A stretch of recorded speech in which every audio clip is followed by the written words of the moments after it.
The Shepnaz Podcast begins now.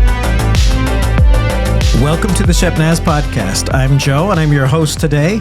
This past Sunday, Pastor Rob was preaching a new message called Compelled by the Well, and it's going into the story of Jesus meeting the Samaritan woman at the well, and so he's back in today. We're going to talk about it both today and tomorrow, so welcome in, Pastor. Great. Thank you for letting me be here. Sure. And if you're not familiar, this is take two. The first one didn't go so well, so I think my head is a little better. They will never know. They will never know. No, great. Yeah, so kind of working on this focus of evangelism the last couple of weeks and maybe some weeks into the future here a little bit. But as I was reading through the Bible, I was in John not too long ago, came across this story. It's a great story. And so I felt back then when I was reading it that this is something the Lord wanted me to share. So it's in John chapter 4, really verses like 1 through 30. I'm not going to read it all, but begins off with Jesus running into the Pharisees and having some challenges, which is not a surprise because that's pretty much happened all the time. But they were complaining about Jesus baptizing people, and it was really the disciples and John that was baptizing them.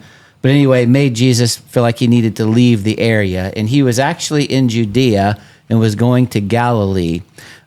Judea is in the southern part of the kingdom of Israel, and Galilee is in the northern part. But between Judea and Galilee was another area called Samaria. Mm-hmm. And so obviously the people who lived there were Samaritans.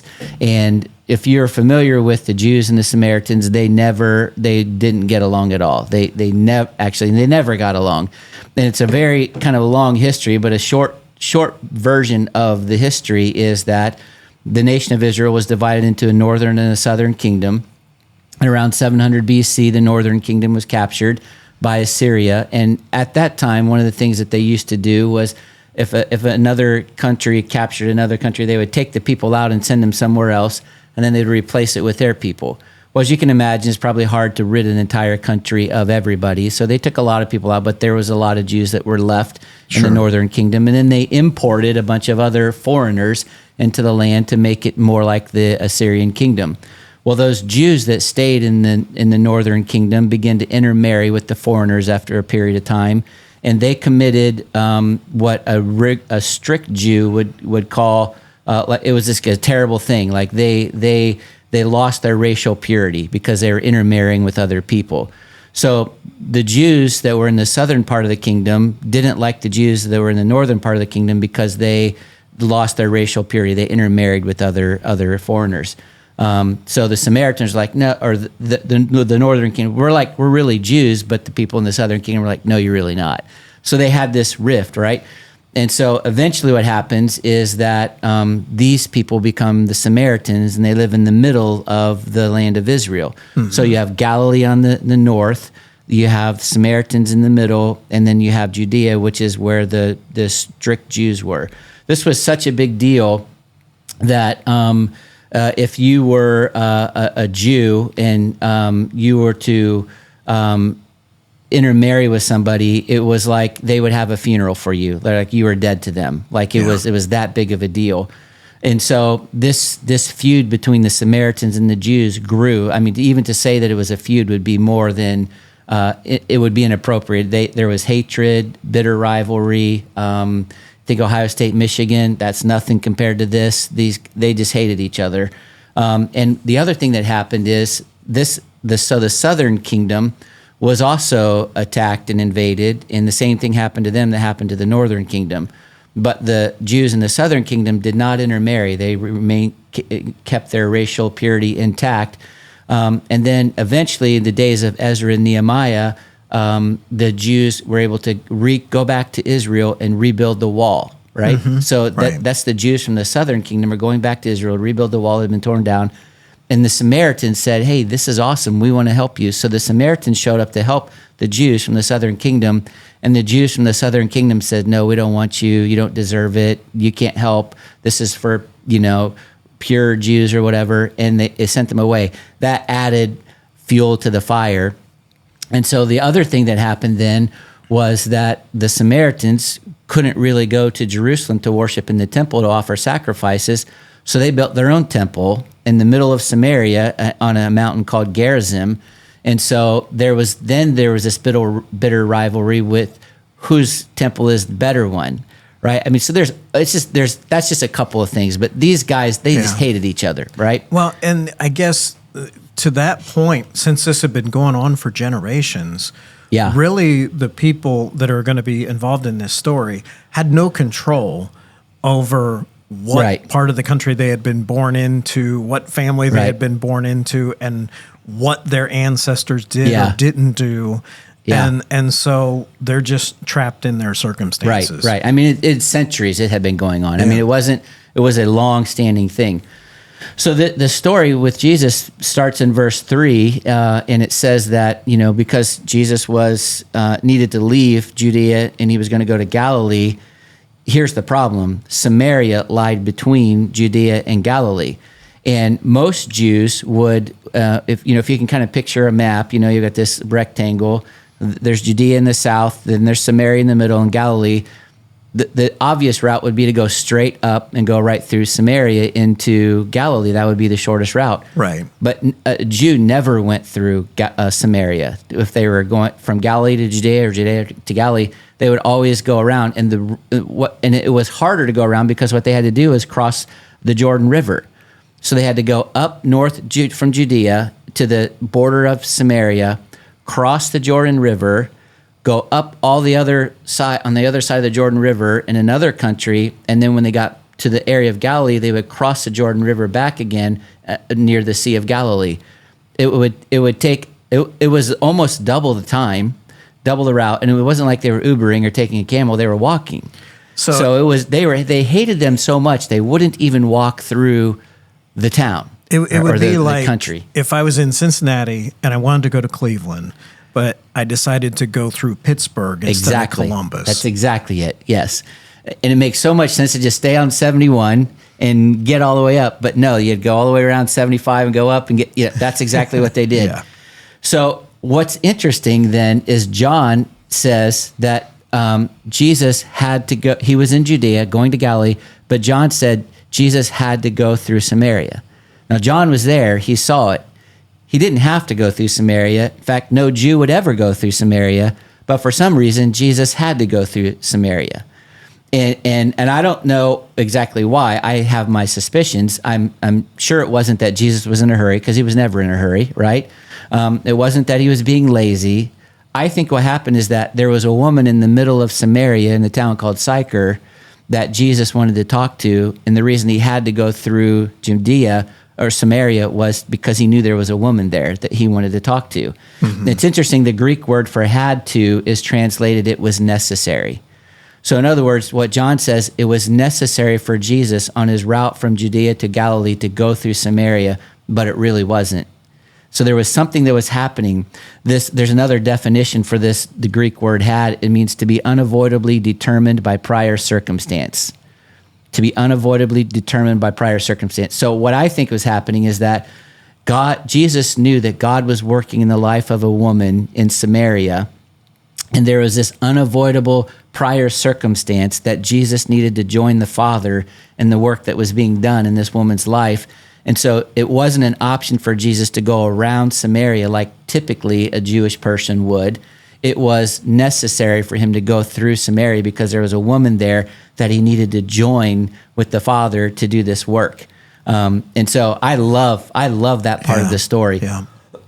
It's just like there's some level of intentionality. Like Jesus wasn't just doing things. He was so connected with the Father that he knew the Father was working in a person's life, and because of that, he was compelled to join him in the work. And John chapter 5 even says that. So one chapter after this story appears in the Gospel of John, John says, Jesus replied, "My Father is always working, and so am I." And Jesus explained, "I tell you the truth, that I can do nothing by myself. The Son only does what he sees the Father doing. Whatever the Father does, the Son also does." Then he says this, "For the Father loves the Son and shows him everything he is doing." And I think in some prayer time that Jesus was having with God, that God says, "I'm doing a work in a woman's life in Samaria, and I need you to not go around Samaria when you're leaving Judea to go to Galilee, and I need you to talk to this woman." Well, it's Interesting that you mentioned that, because that was a thought in my head, and maybe some people would have some questions about this if you want to kind of hit on this point. Did Jesus just know this inherently because he was tapping into his powers as God? Or was he be given this knowledge because of his communion with the Father? Yeah, I believe that it was because he had a relationship with the Lord, with the Father, and the Father, they communicated back and forth. I mean, Jesus even says, or John says that Jesus said that I don't do anything unless my Father tells me to do it. So Jesus knew what God was doing, and the Father's like, I need a human being there to talk to this person. I mean, I could come down out of the clouds with a trumpet, but it'd be way better if there was a person there. You're the guy now, so you go. And so in his time with the Father lays it on his heart that there's somebody there. It wasn't a surprise to Jesus. He knew it. He was intentional about it. He didn't take the normal route. He went out of his way to meet this woman. And it reminds me of times when the Holy Spirit lays stuff on our hearts, right? I mean, they're all the time. It's funny. Last night I was going to bed, and someone from the church came into my mind, and I wrote myself an email. So when I got in this morning, I would be reminded to contact that person, which I still need to do. But then I was talking to another person today, and they're like, oh, well, this person's mother is really sick, and they're on the way out of state to visit them and be with them. I'm like, that was the Holy Spirit who laid that on my mind to contact them. I think this is what happened. The Holy Spirit or God just lays it on the Son's heart, says, I want you to go there. And so Jesus goes out of his way. The disciples, no doubt, are thinking, why are we going this way, Jesus? We never go this way. Right. There's nothing here for us. We don't like these people. They don't like us. Why do we got to go there? And then what happens is right in the middle of the journey, right smack dab in the middle of Samaria is a well. And it's called Jacob's Well. And this well is very significant, right? So think about, I mean, the culture we live in, you can have a city anywhere because we run water from wherever. But back then, you needed to have a well to have a town or a river. Mm-hmm. And in this place, there was no river, so there was a well. And the well was fairly significant because it was the hub of life. You know, it's everything. But this particular well was interesting because it was given by Joseph, given to Joseph by his father Jacob when he was on his deathbed. You can read about that in Genesis 33. And so when Joseph actually died, he wanted to be taken back to that land to be buried near the well because it was something that his father gave him. So this was a very sacred area to the Jews, but the Samaritans had kind of like commandeered it, right? Because the Jews don't hang out in Samaria anymore. So this was like a really big deal to the Samaritans, like, well, we have Jacob's well, like you guys don't. Yeah. So Jesus gets there and he stops at the well. The well was 100 feet deep. You got it. You know, the only way to get water out of it is to have a bucket on the rope, or they used animals' bladders and that kind of stuff to lower it to get the water. So like Jesus is sitting there. There's nobody there. The Bible says it's noontime. And so Jesus sits down and he says, guys, I'm tired. Why don't you go into town and get something to eat for us? So he gets rid of the disciples because he knows a lady's coming. And then this lady shows up, right? And the interesting thing about this lady is that she comes to the well at noon, which is interesting because that's not when you go to the well back in those days.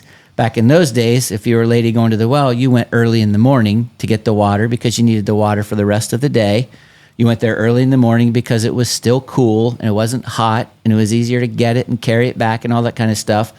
And so all the women would gather at the well early in the morning. It would be a time for them to kind of catch up with everybody. You know, maybe it's like their Facebook page only in real person. Right. Like, did you hear so-and-so, this and that's happening or whatever. So all the ladies are there catching up. But this woman came at noon. And it's a strange time for her to come because it's lunchtime when everybody should be eating. It's also when the heat was at its greatest. And this water still had to be carried back to the house. So she's just making an already strenuous chore more strenuous. And most theologians believe that the reason that she came to the well at noon was because she was trying to avoid anyone else from being there. Yeah. She didn't want to see anybody. She didn't want to talk to anybody. And we learned later from Jesus' conversation with this lady that she was probably a social outcast. She probably didn't have any friends. And it was better for her to just rearrange her life and avoid the gossip and stares and judgmental glances that she would have received if she showed up at the well when all the other women were there. So think about, all the other women there. Here's this lady that shows up. She's a social outcast. She's done things that they all know that she's done that she shouldn't have done. She's labeled and all this other kind of stuff. And so she's like, it's just easier for me to go to the well when they're not there because I don't have to listen to them talk about me. I don't have to see the judgmental glances and stares and all that kind of stuff. So she's just avoiding all of the people. But this time she shows up at noon and Jesus is sitting there. And there's a lot of rules that Jesus broke when he's sitting at the well at noon and he has this conversation with this woman. So in verse 7, it says, when a Samaritan woman came to draw water at the well where Jesus was sitting, Jesus said to her, will you give me a drink? And this is because his disciples had gone into town to buy food. And the Samaritan woman said to him, you're a Jew and I'm a Samaritan and I'm a woman. How can you ask me for a drink? For Jews do not associate with Samaritans. So the first thing here is that Jesus is a Jew and he's talking to her. He's a man and he's talking to her. And on top of that, he's a rabbi and he's talking to her. Now, what you might not know is that the first rule that Jesus broke is that he is a rabbi and he talks to a woman in public. Now, you might be saying like, that's not, what's that have to do with anything? Right. Well, I think this is funny, but strict rabbis would never speak to a woman in public. Like the really strict ones would not even speak to their daughter, their wife, or their sister in public. Like they wouldn't do it. There was even a sect of Pharisees or rabbis that were referred to as the bruised and bleeding Pharisees, because whenever they were walking down the street and would see a woman, they would close their eyes because they didn't even want to look at her and would walk into walls or houses. And they were called the bruised and bleeding Pharisees because they were so holy they wouldn't even look at a woman. Well, and maybe they should stop and just wait time for her to pass. Yeah. Well, the weird stuff, right? Well, this woman wasn't just an ordinary woman. So not only Jesus is talking to her, but she was of notorious character, right? And so for a rabbi to be seen speaking to a woman would be unheard of. For a rabbi to be seen speaking in public to a woman with a bad reputation would tarnish his reputation forever. Like if somebody saw him talking to her and knew that he was a rabbi and had his disciples around, and the word got around, it would have messed it, right? I don't know what. It would have been bad. All right. So then the second rule that Jesus broke is that he's a Jew and she's a Samaritan, and this woman is shocked by it. Like the cultural hatred runs so deep. She's like, I can't even believe that you're talking to me. Like she's like, I can't even believe you're talking to me. And then Jesus responds back to her. He takes the conversation even deeper. He says, well, if you knew the generosity of God and who I am, you would be asking me for a drink and I would give you fresh living water. Now, before I talk about that anymore, I think it's very interesting that I didn't talk about this on Sunday, but I was thinking about that. I think there are lots of times that we talk to Jesus and we forget who we're talking to.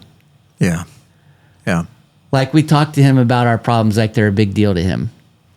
Like he's like, I'm just asking you for a drink of water. And she's like, well, you're a Jew, whatever. And he's like, if you knew who you were talking to, you'd be asking me for a drink. And I just feel like sometimes as Christians, we forget who we're talking to. We're reading this prayer book, the staff is, and I think one of the weeks we talked about that we forget that we're literally talking to the God who created the universe. Like nothing is too hard for him. There's nothing he doesn't know, nothing he doesn't understand. And I feel like sometimes as Christians, we just forget who we're talking to. And Jesus says, well, if you really knew who you were talking to, you'd be asking me for a drink of water, and I'd give you living water. And she's like, look, sir, you don't even have a bucket of water to draw the water with. You don't have a rope. I mean, this well is 100 feet deep. I know all about it. I've got the stuff here. And she's like, what do you think? You're better than our ancestor Jacob, who dug this well and drank from it? And Jesus is kind of like, well, I sort of created him, but no big deal.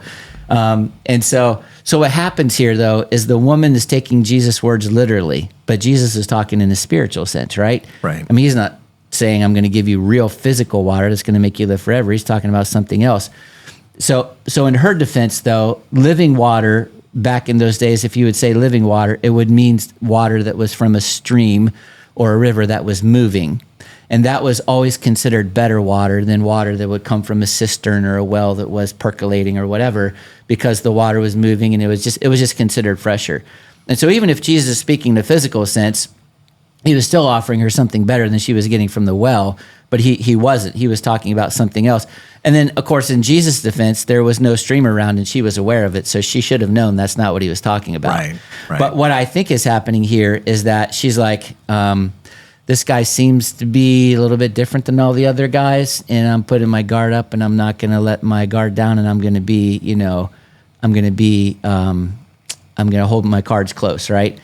And so then Jesus makes this claim in verse 13. He says, everyone who drinks this water that you're talking about will be thirsty again, but whoever drinks the water that I give him will never be thirsty. Indeed, the water I give him will become in him a spring of water welling up to eternal life. And so again, that living water was a good thing back then, but she knew that's not what Jesus was talking about. Jesus was talking about something different, and she knew it. But here's what I think is also funny, is that this woman gets sarcastic with Jesus, right? Like, she's like, oh, well, I'd love to have some of that, because then I won't have to come back to the well anymore. That'd be just great. And she knows that's not what Jesus is talking about. Right. But she's being sarcastic, right? And what she's doing is trying to avoid being vulnerable and transparent, thus the sarcastic remark. And I don't know if you've ever tried to talk with someone about Jesus or spiritual things and they respond with sarcasm. Yeah. Yeah. I mean, I think that's happened to me a few times. Well, if you're listening and you've been trying to talk to somebody about Jesus and they ever responded with sarcasm, you're in good company, because it happened to Jesus himself. Right. She's like, yeah, give me some of that water, mister. I'll take that. And she knows that's not what Jesus is talking about. And then Jesus reveals, this whole story is revealing that in the human heart, there's this thirst that only Jesus can satisfy. So when I was doing some research this week, I came across a couple of things that was really interesting. There's an author named Sinclair Lewis, who was the first American novelist to win the Nobel Prize. In one of his books, he draws this picture of a respectable little businessman who is struggling to find his place in the business world, and he's talking to the girl that he loves. And the girl that he loves says to him, on the surface, it seems that we are quite different, but deep down, we're fundamentally the same. We are both desperately unhappy about something, and we don't know what it is. And that's what this lady was. She's fundamentally unhappy about something. She just didn't know what it was. I mean, she's looking for love. She's looking for acceptance. She's looking for meaning and significance. And she was looking in all the wrong places, but she just didn't know how to find it. And that's where a lot of people are, right? They're all there. The truth is, in every man, there's this nameless, unsatisfied longing, this vague discontent, this something that's lacking, this frustration. Another guy named Sorrell and Son wrote in a book called Sorrell and Son, Warwick Deeping. It was the author, and he tells of a conversation between the father and his son, and the boy's talking about life, and he says that life is like groping about in an enchanted fog. The fog breaks for a moment, and you see the moon or you see this girl's face, and you want the moon or you want the face, and then the fog comes down again and leaves you groping for something, and you don't quite know what for. Augustine says our hearts are restless until they find their rest in thee.